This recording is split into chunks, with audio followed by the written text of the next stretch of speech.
Boa noite a todos. Boa noite, gente. Eu não vou acessar aqui. Primeiro que eu estou muito rouco, mas eu vou gravar aqui. Boa noite, Marco. Prazer estar aqui contigo aqui nessa.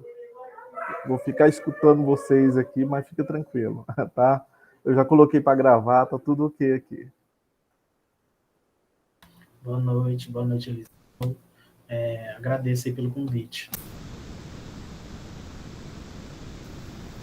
Boa noite. Eu vou começar com a introdução da nossa entrevista, tá bom?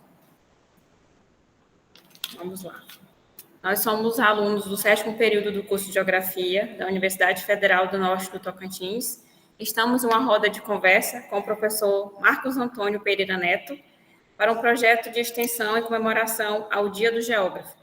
Iremos comentar sobre o seu artigo publicado na revista Tocantinense de Geografia, cujo tema é As trajetórias no deslocamento dos romeiros negros e as bandeiras verdes, missão e romaria em migração no norte do Tocantins. O professor Marcos Antônio Pereira Neto é doutorando e mestre em Geografia pelo Programa de Pós-Graduação em Geografia no Instituto de Estudos Socioambientais da Universidade Federal de Goiás. Licenciado em Geografia pela Universidade Federal do Tocantins, campus de Araguaína, pesquisa nas áreas de Geografia com ênfase em mobilidade, deslocamentos, relações étnicos raciais, atuando principalmente nos seguintes temas: migração e mobilidade espacial, trajetórias socioespaciais, estudantes quilombolas, quilombo, bandeiras verdes, romeiros, norte do estado do Tocantins. Professor, eu gostaria que o senhor fizesse a introdução do seu artigo. Obrigado, pela apresentação. Então, eu vou começar falando desse artigo, Eu vou fazer uma breve apresentação, porque eu vou trazer alguns pontos e também vou apresentar a imagem e mapas, Então, eu vou apresentar aqui a tela. E eu vou começar apresentando esse artigo, falando sobre a pesquisa, que eu realizo. Essa pesquisa, desse artigo, o resultado desse artigo, ele tem inquietações tanto da pesquisa de mestrado, que foi concluída em 2021, como do doutorado que está acontecendo agora, Eu comecei o doutorado em 2021, Estou entrando no 3º ano do doutorado, e ele me trouxe algumas inquietações sobre esse movimento, de migração rumo às bandeiras verdes. Então, aqui a gente já tem algumas imagens, tanto da capela como do cruzeiro no morro, lá em Aragominas. A imagem também de Dona Juscelina, que é uma romeira, uma mulher negra e quilombola. E temos a representação da balsa que era utilizada na travessia dos grandes rios por esses romeiros no deslocamento, nas décadas aí de 50 até as décadas de 70. Então, eu acho importante, nesse início, a gente pensar teoricamente, de início, assim, o que é esse deslocamento, E aí eu faço uma análise desse deslocamento a partir da classe, da raça e do gênero, e também do lugar de origem e do lugar de destino, envolvendo os territórios, as paisagens e os espaços vividos, por esses sujeitos, que são suas trajetórias. E quando você se desloca, você carrega consigo cultura e técnica. E essa técnica, para o geógrafo francês Marc Sorry, é pensada como a transferência de um lugar para o outro, não só aquela técnica de transformação de matéria. Óbvio que ela é muito importante, porque a grande maioria desses romeiros migrantes, que vieram para o norte do Tocantins, eles são camponeses, eles trabalhavam no campo. E eles tinham suas técnicas também, desse trabalho no campo e técnicas também, por exemplo, para fazer as casas e tudo mais, Mas também, para o geógrafo Marc Sorry, essa técnica ela é pensada como uma técnica de organização social, Então, a cultura que é levada do local de origem para o local de destino é uma técnica de organização social. E aí vem o pensamento das trajetórias socioespaciais, que eu trago o termo trajetória, porque esse termo ele permite a gente pensar os espaços que esses sujeitos da pesquisa estiveram, né, e passaram a partir de uma dimensão espacial, né? Então, alguns autores vão pensar a trajetória numa perspectiva que ultrapassa o limite da biografia. Não é uma biografia e também não é só uma história, né? Porque ele contempla o lugar, né, e contempla também as experiências espaciais, né? Para o geógrafo Diogo Cerqueira, professor da Universidade Federal da Fluminense, a trajetória de uma vida ela é conformada pelo espaço, né? Então, isso pressupõe que os indivíduos perpassam por um repertório de lugares, né, que no decorrer de suas vidas são experienciados, significados, interpretados, né? O espaço está aí numa relação de reciprocidade e ele influencia os indivíduos. As bandeiras verdes, elas são pensadas, né, como um símbolo no imaginário dos romeiros, né? Esses romeiros, eles escutavam esse fenômeno das bandeiras verdes, né, que é uma narrativa, eu chamo ela de narrativa espacial, né? É uma narrativa, então se dizia que as pessoas que estavam em situações, né, em locais de seca ou de não tinham terra, né, em locais de terras de dono, como eles chamam, eles deviam migrar para depois dos grandes rios. Os pesquisadores que trabalham com bandeiras verdes, eles acreditam que esses dois grandes rios sejam o Araguaia e o Tocantins, né, o rio Araguaia e o rio Tocantins. Então, tanto nesse interflúvio, que é a parte que eu pesquiso, né, esse interflúvio Araguaia-Tocantins, como depois do Araguaia também no Pará, e uma parte também do Maranhão, ela vai tá pensando nesse né, seria esse movimento das bandeiras verdes. Como eu coloco aqui, né, as matas amazônicas, que pode ser qualquer região da Amazônia Oriental, né, que é classificada como floresta ombrófila, densa, está próximo dos grandes rios, de grande ou médio porte, na verdade, mas especialmente aqui, o norte do Tocantins, o oeste do Maranhão e o leste do Pará, que foram onde foram as regiões que foram também encontrados a maioria desses romeiros, mas eles também são encontrados no Mato Grosso, né? Então, que está a oeste do Rio Araguaia. Essas bandeiras, né, como elas não têm um ponto exato de onde seja, onde se começa, onde se termina, né, é uma narrativa geográfica, né, uma narrativa espacial, mas a gente pensa ela como essa narrativa espacial também pelo fato da mobilidade, né, mesmo que a incerteza de um lugar que não é conhecido. Por isso narrativa, né? Porque é o que eles contam, o que era contado para eles e o que os romeiros hoje contam, né? E essa procura daquelas bandeiras verdes, elas foram responsáveis, né, por um grande número de migração rumo à Amazônia. Adentrando os tópicos do artigo, né, Missão e Romaria no Norte Tocantins, eu começo a fazer uma colocação, né, de como era o espaço, né, a espacialização desse norte tocantinense, no caso, o antigo norte goiano, né? Durante a segunda metade do século XX, né, vilas e pequenas cidades vão se tornando um maior número, né? Você vai ter, por exemplo, o boom de Araguaína, mais ou menos também nessa época. Ela é emancipada em 1959. Então, assim, esse deslocamento de pessoas de outros estados para outra região, né, por diversos motivos. E é também a partir de 1950 que se intensifica os movimentos de entrada na mata rumo ao rio Araguaia, né?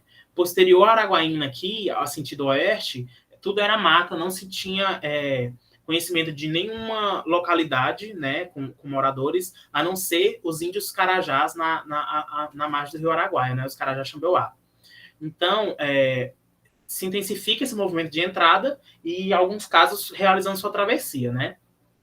E esses movimentos tiveram como impulso essa busca pelas bandeiras verdes. Vários autores vão trabalhar com essa perspectiva ou com essa região, né?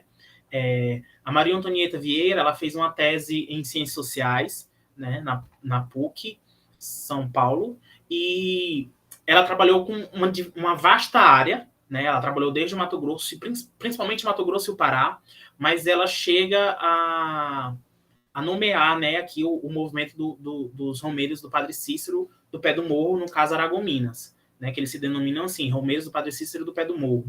Né? O professor José de Souza Martins, também, no seu livro Fronteira, ele ele traz essa narrativa das bandeiras verdes na parte final dele, que ele diz encontrar vários migrantes ao longo do rio, um longo percurso nas margens do rio Araguaia, mas no caso dele eles estão atravessados, né? A gente fala assim, estão atravessados, pois estão do lado do Pará, né? Que foram para aquela região por conta das bandeiras verdes, né? E a professora Regina Sader, professora do Departamento de Geografia da USP, ela publicou em 86 uma tese sobre espaço e luta no Bico do Papagaio, né, onde ela trabalhou com camponeses na luta pela terra, e na tese dela ela observou que a grande maioria desses camponeses eram oriundos do Nordeste, né, tanto Piauí, muito poucos, alguns cearenses, alguns piauienses e muitos maranhenses, né, e ela até observa que nesse movimento ou esses migrantes tiveram o Maranhão como local de passagem ou são oriundos de alguma região do Maranhão. Né? Então, nessa observação dela, ela também constatou que vários desses camponeses estavam ali naquela região do Bico do Papagaio por conta da narrativa das bandeiras verdes. E uma antropóloga estadunidense, né, a Lizenski, ela trabalhou com a fronteira na Amazônia, a perspectiva da fronteira na Amazônia, né? Ela trabalhou no Pará e no Mato Grosso, né? E ela identificou também esses romeiros, né, que estavam ali naquela região onde ela estava, que buscavam essas bandeiras verdes também. Então, no caso dos romeiros do Padre Cícero, do Pé do Morro, né, esse deslocamento tem como ponto final essa busca pelo Santo Cruzeiro, assim como eles chamam, né, que é o morro lá em Aragominas, né, a capela, esse cruzeiro de madeira e esse pé de jatobá que está ao fundo aí, mais à esquerda, ele também é muito representativo para esses romeiros, porque é o primeiro ponto que marca a chegada deles aí, né? Então, a busca pelas bandeiras verdes, ela situa os romeiros e romeiras no tempo e no espaço, né? E esse espaço em movimento, né? Do deslocamento. Então, a análise que a gente faz a partir da geografia, né, além do movimento, mas também dos símbolos que esses romeiros empregam. Porque o morro, a capela, o cruzeiro são espaços vividos por esses moradores e adeptos também, principalmente, né, pelos romeiros, mas por vários outros. Existe um movimento que é a Romaria do Pé do Morro, no dia 2 de novembro, então que várias pessoas de várias cidades da região sobem o morro, né, alguns meio como turismo, mas alguns para prestar penitências ou pagar promessas, né? Mas eles manifestam a relação, os romeiros, eles manifestam a relação de afetividade, né, entre o grupo de romeiros e a paisagem local, né? Então, na perspectiva de geossímbolos do geógrafo Bonnet-Maison, o morro, a capela e o cruzeiro são afetividades geradas, né, que assumem uma dimensão simbólica, né? Tendo o espaço, né, aquele lugar como um meio para o acontecimento dessa afetividade, né, desse símbolo, da formação desse geossímbolo.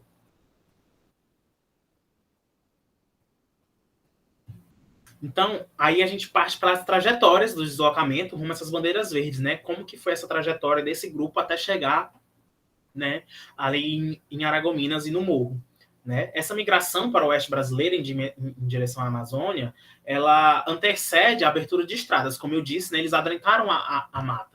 E também antecede a chegada dos fazendeiros, né, o que reforça uma das características da profecia, da terra livre, né, porque a profecia ela pregava que, né, as bandeiras verdes são um local de refrigério, de terra livre, onde tem água, né, e essa água nunca seca. Ou seja, você vai ter um local para plantar e viver em harmonia com o grupo, né, com água, porque esse era um dos grandes também dilemas das populações do Nordeste, nas palavras do professor José de Souza Martins, árido, semiárido, né, e latifundiário. E aí a trajetória desses grupos ao norte do Tocantins, ela ressalta essa espacialidade, né, essa vivência dos lugares pelos quais eles passaram. E aí a gente vai ter sujeitos de várias localidades, principalmente do Maranhão, mas de várias localidades diferentes do Maranhão. A gente tem em Muricilândia a Dona Juscelina, que é da margem do Rio Parnaíba, né, em Nova York, no Maranhão. A gente vai ter a Dona Antônia, que é a guardiã do morro. A Dona Antônia não, desculpa. A Dona Maria, a guardiã do morro hoje, que ela é de uma outra região do Maranhão, né, de Caxias. A gente vai ter Dona Antônia, que ela vários que estiveram com ela já é falecida, mas vários que estiveram com ela afirmam que ela é do Maranhão, mas não tem certeza de qual localidade, né? Então, mas é uma maranhense, né? Então, eu penso esses lugares como um repertório de lugares, né? Um repertório narrado, mas eles também são lidos e assistidos por nós pesquisadores quando a gente escuta essas vivências, né? Que foram apropriadas e lembradas por esse grupo, né? Por esses interlocutores. Então, a partir dessa narrativa e dessa trajetória, eu faço uma cartografia, o que eu chamo de cartografia humanista, baseada no professor Seaman, né? Essa cartografia ela visa embrincar os elementos da cartografia tradicional, né, a técnica, com uma perspectiva humana, né, dos sujeitos. Aí, no meu caso, a narrativa espacial das bandeiras verdes, né? Assim, na cartografia, a gente não consegue colocar toda a... O mapa não representa tudo, né? Porque ele é apenas uma redução da realidade do espaço espacial, né? Então, assim, na narrativa, eu tento fazer esse trajeto principalmente com as principais paradas do grupo, né? Que foram paradas marcantes. Na dissertação, tá no repositório da UFG, está mais delineado do que no artigo essas paradas, o que aconteceu em cada uma, né? As intempéries, tanto físicas, né, da chuva, do período chuvoso, mas também as intempéries políticas, né? O grupo da Dona Antônia ele foi impedido algumas vezes, por exemplo, pela polícia, né? No distrito de Araguaína, os padres orionitas eles disseram que se as várias pessoas que estavam seguindo ela, né, se eles adentrassem a mata, o padre iria tirar a imagem do Sagrado Coração de Jesus, que foi a primeira imagem, hoje tá na igreja matriz, né? Então ele iria tirar para Tocantinópolis, né, que era a prelazia, né, a diocese na época, ia tirar a imagem se as pessoas seguissem a Dona Antônia. Ele chega a chamar ela de a bruxa do bosque, né, porque ela queria adentrar na mata. E essas intempéries vai gerando um alongamento dessa trajetória, desse deslocamento, né? Ela sai da região de Filadélfia, não se sabe a região exata, né, de Filadélfia, se era no município de Filadélfia ou em alguma vila mais afastada, né, onde ela, com a família, passava muita necessidade. Era uma região que ela estava, que era uma região seca também, apesar dela já ter vindo do Maranhão, ela estava morando nessa região quando ela sai e decide buscar o morro, né? E ela vai buscar o morro por conta dos sonhos, né, com o Padre Cícero. Ela dizia que sonhava com ele, né? Ele aparecia em sonho para ela e mandava ela buscar esse morro, que ela deveria encontrar esse morro e que nesse morro ela acharia um cruzeiro. Então ela faz esse trajeto, né? Para primeiro no Ribeirão Jacuba, posteriormente para no Rio Pontes, e depois ela adentra a mata, né? E segue até a chegada no morro, quando eles chegam em 52, né? Em 27 de julho.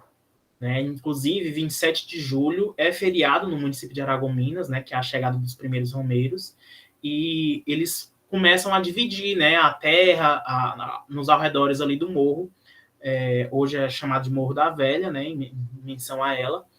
E esse morro, hoje também, a localidade, existe uma comunidade quilombola, a comunidade quilombola vai do morro. Esses romeiros, todos são quilombolas hoje, foram, né,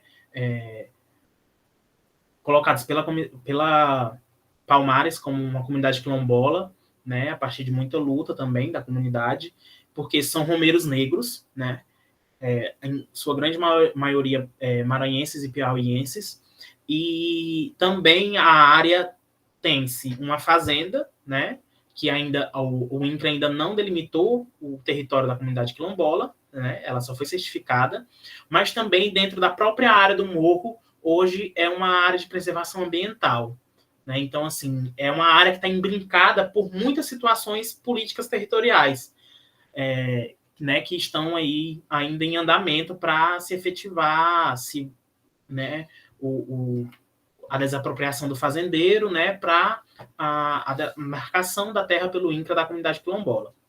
Então, assim, o que eu queria mostrar do artigo, no mais, né, em resumo, é isso, para eu não me alongar muito.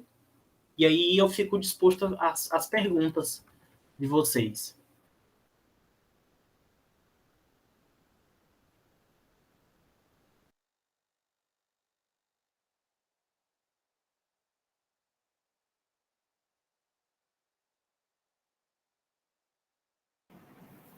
Vamos iniciar com a Andressa, com a primeira pergunta. Boa noite. Bom, antes do evento de hoje, a gente deu uma lida no texto, né, que é para a gente poder formular algumas perguntas. E lá no artigo ele nos traz o deslocamento como uma forma territorial e cultural, que é quando os romeiros migram e levam para seu novo lugar, toda uma carga cultural do antigo lugar que ele habitava. Que você cita uma autora, que é a Beatriz Nascimento, ela denomina esse tipo de deslocamento como transmigração. Eu queria saber se, durante o seu período de pesquisa, você conseguiu identificar essa transmigração. Sim, então, Andressa, essa transmigração, eu ia até colocar lá na apresentação, eu decidi não colocar porque eu imaginei que essa pergunta iria aparecer, né? Essa transmigração, inclusive dentro do próprio artigo, ela não está tão colocada porque ela está em pesquisa, né, no doutorado agora. Mas o que é essa transmigração para a autora, né, para Beatriz Nascimento? Em um outro texto dela, na verdade, em vários outros, ela trabalha com uma perspectiva da transatlanticidade, que é o que é. A Beatriz Nascimento, ela pesquisou muito, né, os negros escravizados que vinham, né, da África para o Brasil. Então, essa transatlanticidade, né, o que está nesse transatlântico aí, né, o que é transportado nesse Atlântico. E a transmigração, para ela, era a transmigração da cultura negra do continente africano para o continente brasileiro, né? Ou seja, tudo que a gente sabe que é colocado como cultura negra africana no Brasil, tanto as religiões como todas as outras coisas, ela começou a trabalhar a partir desse conceito de transmigração, né? Esse conceito, ele é um conceito ligado ao conceito de transatlanticidade. O que aconteceu? Ela não conseguiu terminar de trabalhar antes de falecer esse conceito de transmigração. Então, o que a gente está fazendo na pesquisa é tentar remontar, né, essa transmigração a partir dessa questão cultural, né? Porque o que se entende do conceito da historiadora quando você migra, você carrega a cultura consigo para o local de origem. Esse é o ponto-chave dessa transmigração. Né? E é o que aconteceu com esses romeiros aqui no Norte Tocantins. Eles trouxeram várias culturas. Né? A própria cultura popular, né, do catolicismo popular, desculpa, o catolicismo popular que é negro, porque esse catolicismo de Romaria, né, o próprio ser romeiro do Padre Cícero, né, ter o Padre Cícero como um líder religioso, que até algum tempo atrás, né, ainda não era reconhecido pela Igreja Católica, né, depois da sua retirada dos direitos canônicos, né, com todo o acontecimento que teve em Juazeiro, com ele ainda em viva, lá no início do século XX, final do século XIX para o início do século XX, né, então é colocado como popular porque não se tinha a igreja institucionalizada na área, né? Porque é uma área que começou a ser formada por esses romeiros, eles construíram as capelas. Para você ter uma ideia, tem a capela de cima do morro, e embaixo, onde a Dona Maria mora, né, a guardiã do morro, na base do morro, tem mais 3 capelas. Então, são romeiros que praticam esse catolicismo, mas um catolicismo não institucionalizado. Esse é uma das primeiras culturas transmigradas que a gente começa a observar. Né? A outra, por exemplo, lá em Muricilândia, que é um outro agrupamento urbano hoje, né? Mas que está bem próximo, mas que tem origem nesse mesmo movimento, né? O Aragominas, o movimento dos romeiros com a Dona Antônia é o primeiro movimento, e depois vai vindo outros, né?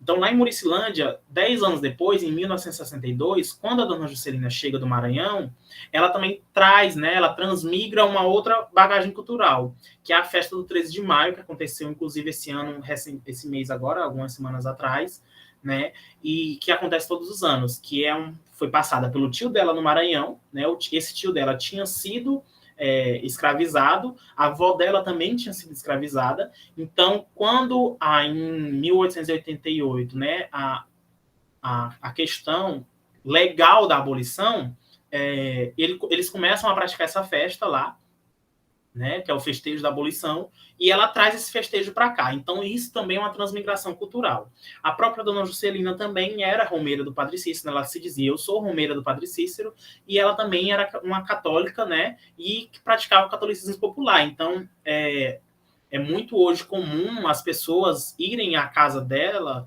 né, que hoje é o Memorial Dona Juscelina, né, observar o altar dela, que é repleto de imagens, né, de santos católicos. E essa transmigração é justamente isso, né? Carregar esse movimento.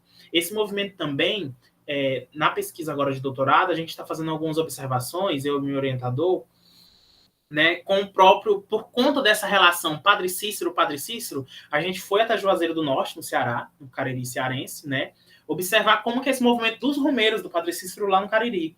E a gente também começou a observar algumas questões dos símbolos, né, que são transmigrados. O cruzeiro, né, essa forte apegação com cruzeiros, que lá no Ceará também tem, e alguns detalhes no próprio cruzeiro, as pontas chanfradas, né, que a gente só observa aqui, né, em Aragominas, e lá em Juazeiro do Norte, nas comunidades tanto urbanas como rurais, de romeiros do Padre Cícero.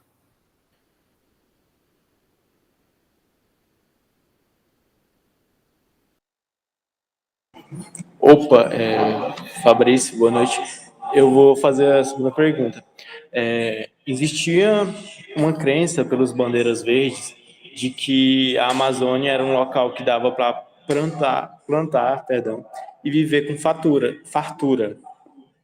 Eu quero entender como foi implantada essa ideologia e onde surgiu essa crença. Então, Fabrício, o Padre Cícero, né, quando em 1889 acontece o milagre lá em Juazeiro e começa todo o burburinho, né, com a Igreja Católica, com a Diocese do Ceará, o bispo do Ceará tira dele os direitos, né, de celebrar, mas ele continua sendo um líder, né, popular para aqueles romeiros naquela região. Ele também começa a apoiar o sertanejo, né? Aqui a gente tem muito essa dominação de camponeiro, né? O lavrador que trabalha na terra, e lá o sertanejo, né? E esse sertanejo, além das grandes secas que afetavam todo o Nordeste e também o sul do Cariri, o Cariri cearense, né? O sul do Ceará, né? Afetava esses sertanejos. Então, o Padre Cícero, ele fazia tanto conversas, né, com esse pessoal, né, ele dava orientações de como trabalhar a terra, de como viver em harmonia com a natureza para que ela não acabe. Ele hoje se conhece, né, um ecologista brasileiro, professor da Universidade Federal do Pernambuco, pegou, porque o Padre Cícero deixou muita pouca coisa escrita. Então, ele pegou dessas narrativas que se tem, né, e criou o que ele chama de preceitos ecológicos do Padre Cícero, né, que ele falava várias coisas para esses sertanejos que levavam para esse caminho, né, de como viver em harmonia com a natureza, para que não se acabe tudo, né, mas que o sertanejo também possa plantar e colher. Então, ele apoiou diversos grupos. Um dos principais é o que é citado no artigo, né, que é o Caldeirão da Santa Cruz do Deserto, no Crato, liderado pelo Beato José Lourenço. O local onde é o caldeirão, era do Padre Cícero. Então, o Padre Cícero liberou a terra, né, para que o grupo pudesse ir para lá, né, e viver lá plantando. O que isso tem a ver com a pergunta, né? Na época do Padre Cícero ali, finalzinho do século XIX, início do século XX, quando se fazia os mutirões para plantar ou para colher, eles chamavam de bandeiras. E o que é essa bandeira verde, então? Né, são essas áreas, né, que podem ocorrer esses mutirões, mas é uma área verde. E Padre Cícero, um grande conhecedor de todo o território, porque ele estudou no Seminário da Prainha, mas ele também estudou numa grande escola durante o ensino médio, né, na Paraíba, e existem vários escritos de personalidades importantes, tanto nacionais como mundiais, que encontraram com ele na época, né, que dizia que ele era um grande conhecedor tanto de história como de geografia, né, essa geografia de espacializar. Ele não conhecia somente o Ceará ou o sul cearense, né? Ele sabia o que era a Amazônia, o que a Amazônia tinha a dispor. Ele também sabia que essa Amazônia era uma fronteira, né, que naquela época ainda era em parte inexplorada, né, usando as próprias palavras do professor José de Souza Martins, né, porque para o José de Souza Martins, a última grande fronteira, né, da América Latina no final em meados do século XX era a Amazônia, né? Então, assim, não é à toa que também políticas públicas, né, principalmente do governo federal, era de levar a gente para a Amazônia, de abrir a Amazônia, né, e vários outros discursos. Porque ela era essa fronteira, né, que se tinha um lugar, era também e aí alguns romeiros vão dizer o seguinte: era uma terra boa, era uma terra que tinha água, que tinha mata. Outros vão chamar de terra sem dono, por não ter ninguém, né? Então eles poderiam chegar e usufruir daquela terra. E aí onde está explicado essa questão das bandeiras verdes ter, né, como a parte da Amazônia e como um local ideal para a plantação. Outra coisa também tem a questão dos índices pluviométricos, né, do grande período de chuvas e dos grandes rios que está em contraste com uma parte do Nordeste que é semiárida.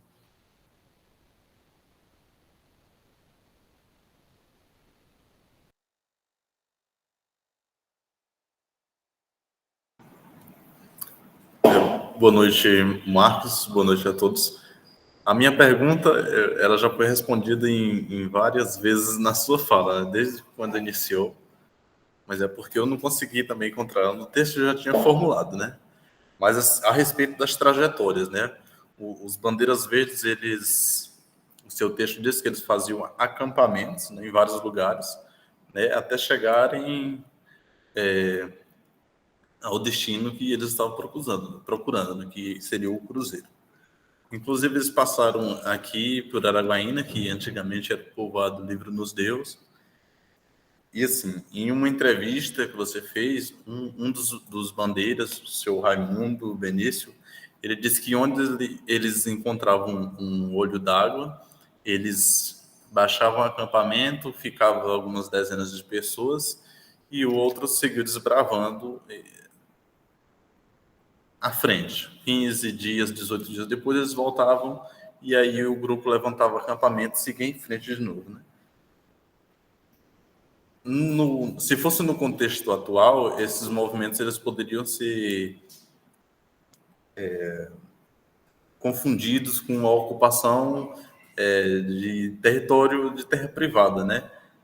Só que você já disse que a época eram terras livres, mesmo que já houvesse algum povoamento. Então, eu queria saber se naquela época já seriam considerado ocupação de propriedade privada e o que então que aconteceu que mesmo eles tendo chegado primeiro que muitos fazendeiros, ainda existe alguns conflitos, né, como a demarcação das terras, principalmente dos quilombolas. Então, isso aconteceu, né, essa abertura, né, essa primeira abertura pelo grupo da Dona Antônia, aconteceu na década de 50, né, em 52, 51, 52, né, esse grupo, o que eles faziam é justamente isso que você falou, né, eles montavam o acampamento, e aí um grupo, né, ia abrindo aos poucos a picada, né, abrindo a mata. Quando eles encontravam um local propício para montar o acampamento novamente, eles voltavam, tiravam o acampamento com todo mundo, levavam mais à frente e assim ia até chegar, né? Não é à toa que eles saem de Araguaína, a gente sabe hoje pela estrada, né, pela TO 222, de Araguaína até Aragomina são 45 aproximadamente quilômetros, né, 42, 45 quilômetros. Mas na época eles saem da segunda parada, que é nas margens do Rio Pontes, aqui em Araguaína, né? Eles saem em março ou maio, se não me engano. Eles só chegam quase final de julho, né? 27 de julho. Então, assim, é um longo período, né? Porque a abertura é uma coisa que demora, né? Essa abertura dessa mata para passagem, né? E tudo isso era guiado. Na própria fala do seu Raimundo, né? Ele fala que a Dona Antônia tinha os sonhos com o Padre Cícero e ela falava, olha, quando eu escutei essa fala, inclusive, eu falei, nossa, realmente faz sentido, porque assim, vai ter a Cachoeira do Véu, você vai deixar ela para a esquerda, e quem mora em Araguaína ou quem mora há algum tempo conhece a Cachoeira Véu de Noiva, né? E ela realmente está à esquerda da rodovia.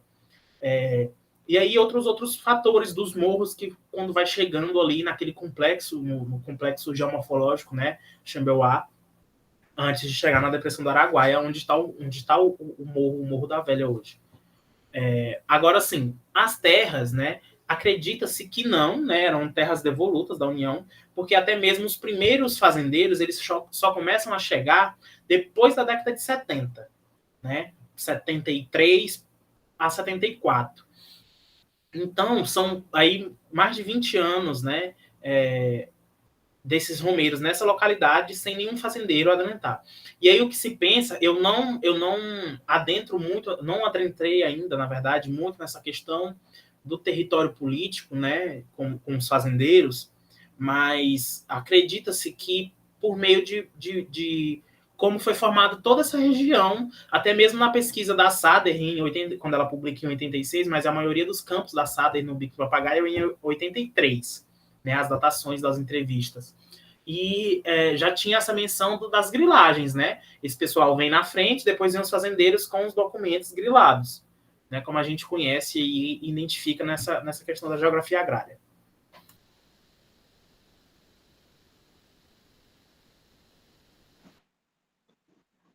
Boa noite.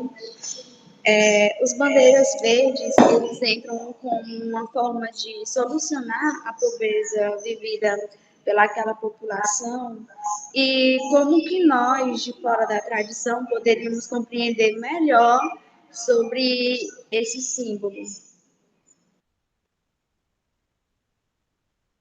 Bom, pelo que se escuta da Dona Antônia, por exemplo, né, que é a pioneira, eles não tinham certa ambição. Eles simplesmente queriam um lugar, né, para viver em grupo com a família, né, e que pudesse plantar, né, e para plantar e para viver como um todo é necessário água, mas para plantar, para poder comer, essa água ela é muito importante. E não só a água ali que sai do poço, ou a água de um córrego, de um rio, né, mas a água também da chuva, o período de estiagem muito intenso atrapalha a agricultura, né? Então, é uma região que a gente sabe que tem um período, apesar de ter um período muito seco também, mas tem um período muito gratificante, pode-se assim dizer, de chuvas, né? Essa era a perspectiva do grupo. Viver, né, de acordo com os preceitos dessa religião, né? Porque, assim, quando eles chegam, encontram o morro, a fé deles, a devoção deles a Padre Cícero é ainda maior. Porque o que o Padre Cícero dizia nos sonhos para a Beata aconteceu, né? Se realizou. Que é o morro, né? E a terra para eles estarem. Então, assim, essa devoção aumenta. Então, eles começam a viver plantando, colhendo, né? Vivendo na harmonia do grupo, né? A harmonia que eu falo também é uma harmonia de organização social a partir da técnica, né, de camponesa, e também sendo devoto, né? Então, rezando sempre, né? Eles têm momentos e datas que marcam essas questões de devoção, né? Por exemplo, no dia 27 de julho tem a festa, né, o feriado da chegada das famílias romeiras, mas no primeiro domingo de julho tem uma penitência lá no morro. Antes acontecia em cima do morro, mas como muitos romeiros já estão muito idosos, não conseguem mais subir, ela agora acontece na parte de baixo do morro, que a noite toda, eles passam a noite toda rezando. Então, assim, são momentos, né, que estão aí, né, dos romeiros, marcando esses símbolos, né, que eles carregam. A intenção deles era justamente essa, né? Ter um local para viver, que eles pudessem usufruir daquele local de modo a satisfazer, né, as necessidades. E aí entra também essa perspectiva da migração, né? O Mark Sorri, ele vai dizer que enquanto o grupo tem, né, suplemento para viver, aquele grupo o suplemento, né, a plantação ou o que for, do modo que aquele grupo vive, dá conta de suprir a demanda demográfica, né? Porque o grupo ele aumenta, ele vai aumentando, né? Ele não, nenhum movimento, nenhuma migração vai se externalizar. Mas a partir do momento que aquele local, que aquele grupo está, não consegue mais suprir as necessidades, ou o grupo inteiro migra, ou parte desse grupo vai migrar para outro local, né? E isso é baseado também na teoria do Malthus, né? Na teoria demográfica do Malthus, né? Porque o aumento demográfico necessita de um maior suprimento de alimento também. Então, assim, isso vai ser explicado, né, nessa perspectiva do SORRE. Esse grupo precisava de um local que desse alimento para manter o grupo. E aí, de vários lugares. Por isso, esse grande movimento com os sertanejos nordestinos.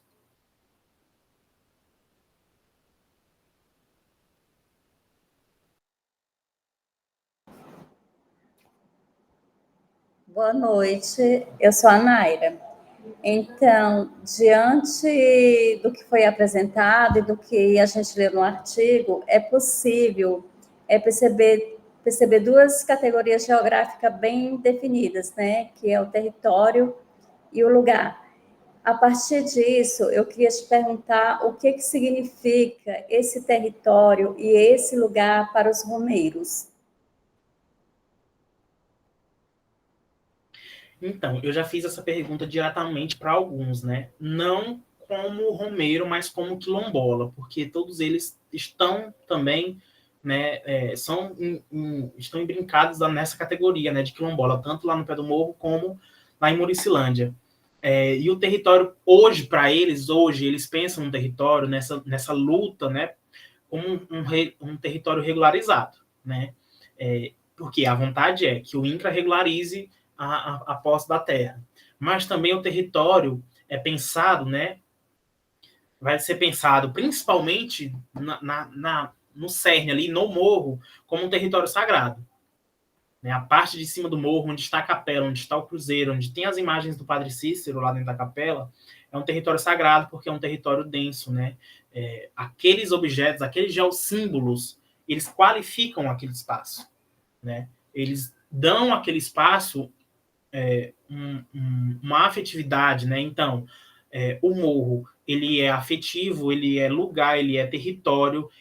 Nesse espaço, encontram-se símbolos, né? Geossímbolos que permitem a caracterização da identidade do romeiro do Padre Cícero, né? Daqueles romeiros que ali estão, que hoje são quilombolas. Mas se perguntar, né, para eles hoje, território, o que é território, principalmente para os líderes atuais, né, não estou falando dos mais anciões, eles vão dizer que o que eles pensam de território hoje, né, é o território demarcado, porque é a vontade, né, é a esperança que se demarque para que eles possam usufruir das terras, porque depois que os fazendeiros chegaram, eles perderam as terras para plantação. São poucos que têm alguns pequenos pedaços de terra lá próximo ao morro.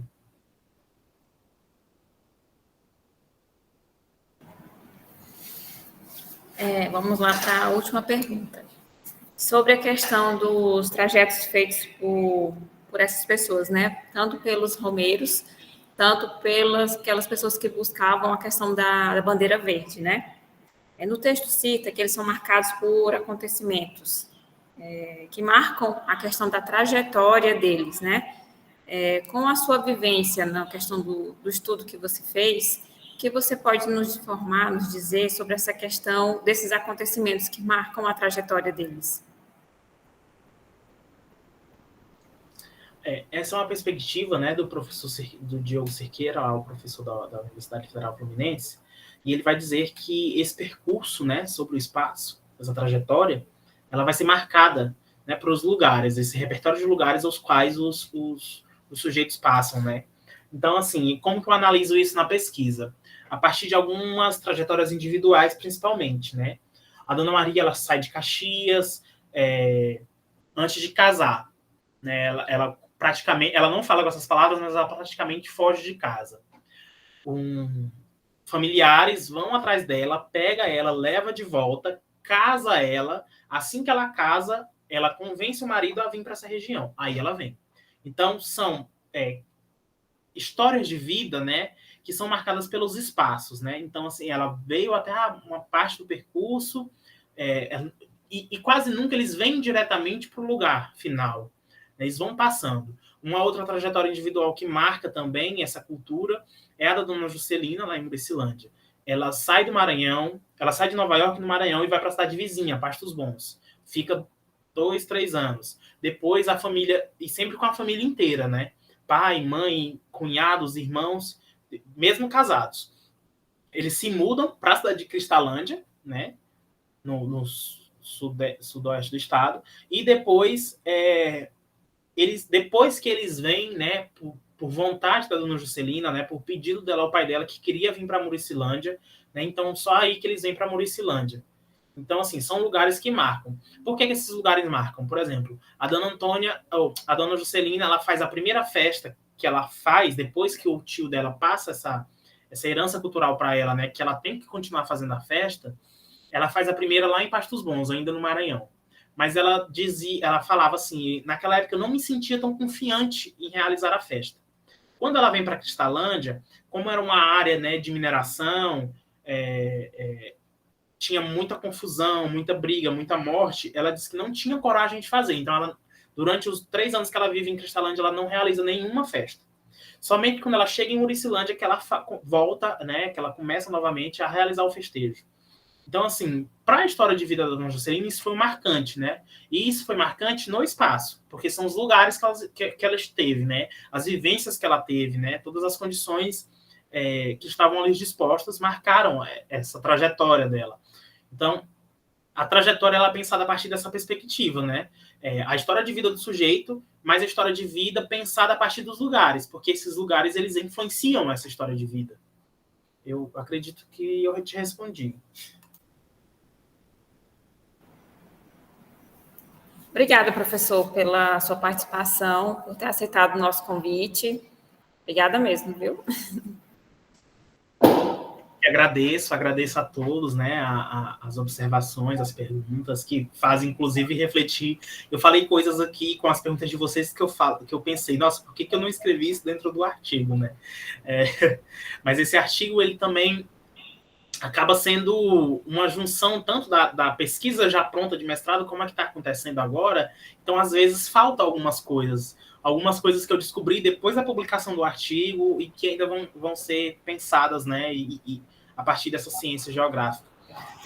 Eu agradeço muito a oportunidade, né, de estar aqui uma fala para a Semana do Geógrafo, né, que tem aí chegando, ao grupo, né, pela recepção. Agradeço ao professor Eliseu, né, que foi meu professor também, né, aí na UFNT, né, e que pensa também, né, nessa perspectiva. Eu lembro, né, que ele trabalha também na algumas perspectivas, principalmente com um geógrafo francês, o Bonnet Maison, e só tenho a agradecer. Tá? Obrigado. Professor Eliseu? Eu agradeço, Marco, e o grupo aí pela entrevista, pela fala. Eu acho que é importante, um momento que a gente está pensando a questão da revista, dar uma notoriedade também junto com o YouTube, não só de textos escritos, mas também de textos falados, comentados, discutidos. Eu acho que também abrindo uma nova perspectiva. Então, quero agradecer, Marco, pela fala, por ter dado essa entrevista para os meninos aí. E fico grato, e fico também à disposição naquilo que for preciso, que depender da gente, tá? Obrigado. Eu vou parar a gravação. Aí vocês podem agradecer, fazer os agradecimentos e encerrar aqui a gravação.